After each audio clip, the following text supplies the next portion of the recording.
Bismillahirrahmanirrahim. So with the holy name of Allah Almighty, we are going to start the nucleotide metabolism, that is chapter number 22 of biochemistry. First of all, in this chapter we have the overview of the ribonucleoside and ribonucleotide. Okay, so what are nucleotides? Nucleotides are deoxyribonucleotides, DNA, and ribonucleotide, RNA. Now the main thing about these nucleotides is they are part of DNA and RNA. And they make proteins, and these proteins are important for proliferation, growth, etc. Secondly, they are the structural components of coenzyme A, FAD, NAD, and NADPH. Thirdly, they are going to act as second messenger like cyclic AMP and cyclic GMP. Thirdly, they can be energy sources. Fourthly, they are key enzymes and they are responsible for regulation and inhibition. Then they act as carrier molecules for carbohydrate synthesis, lipid synthesis, and conjugated proteins. So one thing was energy, other was key enzymes, other was second messenger, structural components, carrier molecules, and a part of DNA and RNA and help in protein synthesis. Now we come toward the structure of the nucleotides. So as you know, a nucleotide consists of a nitrogenous base, pentose, monosaccharide, and 3 phosphate groups. So if we make the structure, it is a pentose sugar in the middle. On its 5' side, we are going to have 3 phosphate groups, and on its 1' side, we are going to have on its 3' side, we are going to have the bases attached. Now let's come to this side where they are going to explain the types of bases. They are purine and pyrimidine bases. Purine, they are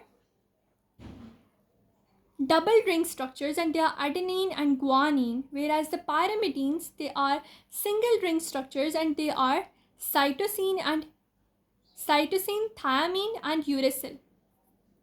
The cytosine, it is common in both the DNA and RNA, but the thiamine, it is only present in DNA, whereas uracil is only present in RNA. And the only difference between thiamine and uracil is that thiamine has an additional methyl group attached to it, right? So this is the structure. We do not have to remember these structures in MBBS. So this is adenine, this is guanine. They are both purine bases, whereas pyrimidines, we have cytosine, uracil, and thiamine. And in the uracil and thiamine, the only difference is the presence of this methyl group in thiamine and no methyl group in the uracil. And thiamine will be in DNA, whereas uracil will be in RNA. Now there is one particular concept that we need to know, is that what is ribonucleoside and what is a ribonucleotide.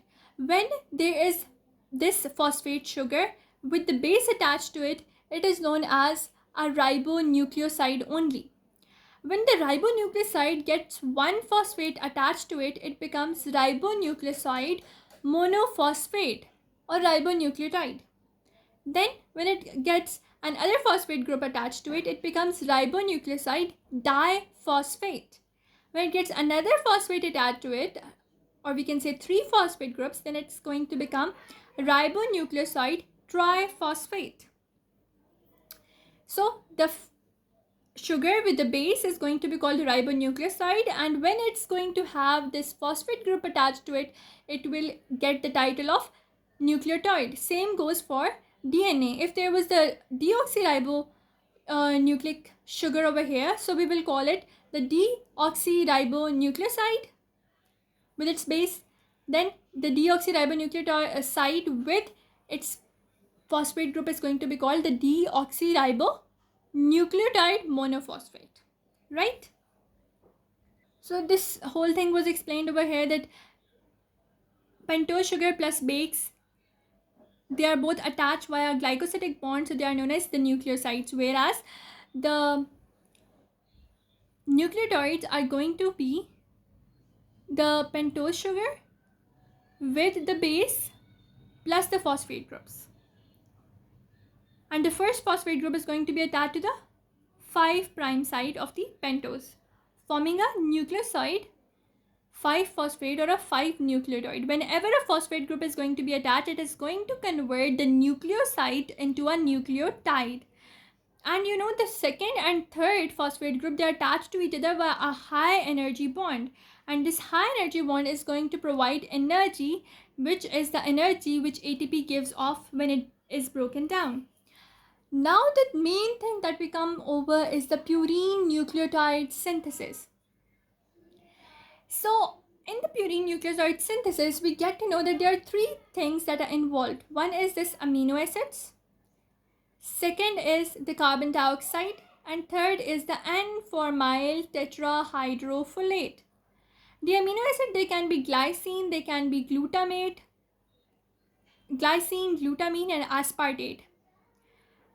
Whereas the carbon dioxide is over here, and N-formyl tetrahydrofolate is the main thing. Now to explain this whole process of purine nucleotide synthesis, I am going to go to my register. So, as I told you that there was this amino acid, the carbon dioxide, and N-formyl tetrahydrofolate. The amino acid, they can be aspartate, glycine, and glutamine. The carbon dioxide is the same, and N-formyl tetrahydrofolate is over here. So now the main thing is that we have, glucose was there. Glucose via carbon metabolism, the carb metabolism, it gets converted into glucose 6-phosphate. This glucose 6-phosphate is converted by the HMP shunt into ribose 5-phosphate. Now this ribose 5-phosphate is the main thing. This is the first step of the purine nucleotide metabolism, in which the ribose 5-phosphate gets converted into the PRPP, or the 5-phosphoribosyl 1-pyrophosphate. Now the main enzyme required for this reaction is PRPP synthetase. Since it's a synthetase enzyme, so it requires ATP. So we say ATP is required in this reaction. And the main thing that is going to cause this reaction to happen is the inorganic phosphate. And the substance which is going to inhibit this reaction is the end product of the reaction, that is purine nucleotides.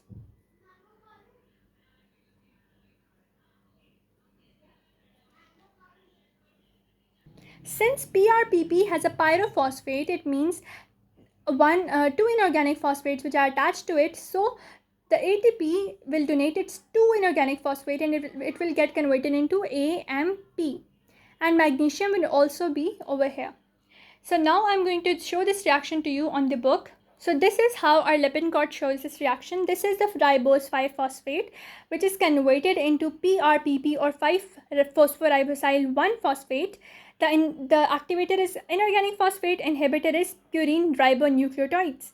And PRPP synthetase is the enzyme required. Since it's a synthetase enzyme, it requires ATP. And since two inorganic phosphates are being added, so AMP will be released. Now this PRPP of ours is going to get converted into PRA, that is phosphoribosyl amine, and this amine group is going to be donated by the glutamine. This glutamine is going to be converted into glutamate. Also, amount of water will be added.